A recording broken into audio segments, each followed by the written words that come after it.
Continuing on with our season previews, as today we're going to be looking at the Milwaukee Brewers. No intro needed, let's get right into the video. The Brewers are coming off an 86-win season in which they missed the postseason for the first time in 5 years. And while 86 wins may be looked at as very good for many teams across the league, it was a pretty big disappointment for the Brewers, who won 95 games in 2021 and won the NL Central. And so far this offseason, they have made quite a few moves as they've picked up names like William Contreras, Jesse Winker, Abraham Toro, Wade Miley, Brian Anderson, Owen Miller, and Joel Payamps. As for their subtractions, they've lost a couple important pieces in Andrew McCutchen, Omar Narvaez, Colton Wong, Brad Boxberger, and Jace Peterson. Now looking at this team offensively last year, they were pretty good as they had a 724 team OPS which ranked 10th and 219 home runs which ranked 3rd. Looking at this year's projected lineup, we have to start with Willy Adames, who last year hit .238 with 31 home runs and 8 stolen bases. Adames is a really good shortstop who I think gets overshadowed. I think he's one of the better shortstops in the game today. They also have the former National League MVP in Christian Yelich, who hit .252 with 14 home runs and 19 stolen bases. Yelich may not be what he once was, but I still do think he is a very above average outfielder, and I think he's going to provide a lot of value to this team again this season. Another name we can't forget about in this lineup is Rowdy Tellez. Last year he hit .219 with 35 home runs and a 767 OPS.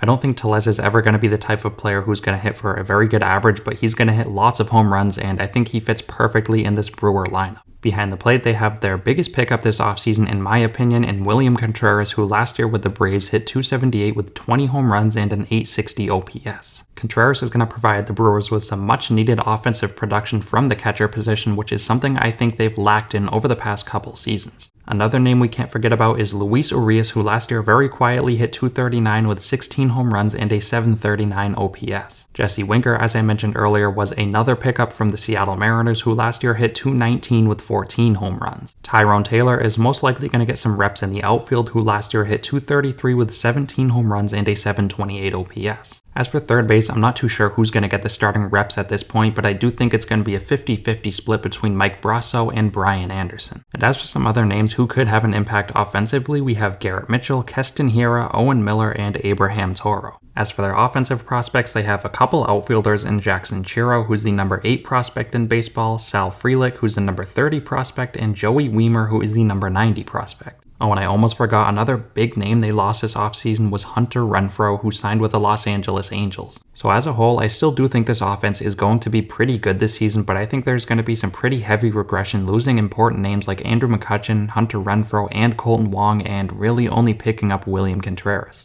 Now getting onto their pitching, it was pretty good last season as they had a 3.83 team ERA, which ranks 12th. They have a clear-cut ace, the best pitcher in baseball not named Jacob deGrom, in Corbin Burns, who last year in 202 innings posted a 2.94 ERA with 243 strikeouts. They have another legitimate ace in Brandon Woodruff, who in 153 innings last year had a 3.05 ERA with 190 strikeouts. They also have Eric Lauer, who is an all-star caliber pitcher who last year in 159 innings had a 3.69 ERA with 157 strikeouts. They have another all-star caliber pitcher in Freddie Peralta, who was injured for a good chunk of the season last year, but in 78 innings he did have a 3.58 ERA with 86 strikeouts. As for the 5th spot in this rotation, it's sort of up in the air at this point. I think it's either going to go to Wade Miley, Aaron Ashby, or Adrian Hauser. So for this starting rotation, I think it's really talented and really deep, and I think it is going to be one of the league's best. Now getting onto their bullpen, it was pretty average last season as they hit a 3.94 bullpen ERA, which ranked 17th.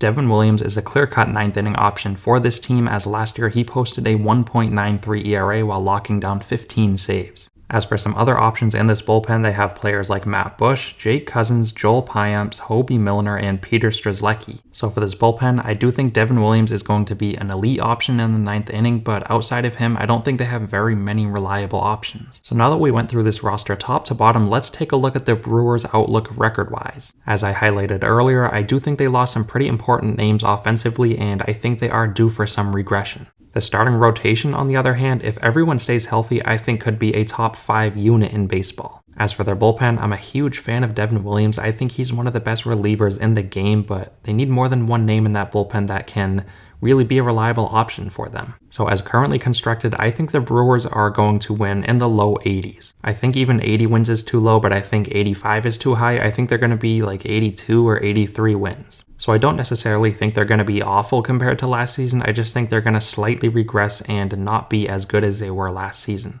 Let me know what you guys think of the Brewers down below. Thank you so much for watching, and I'll see you next time.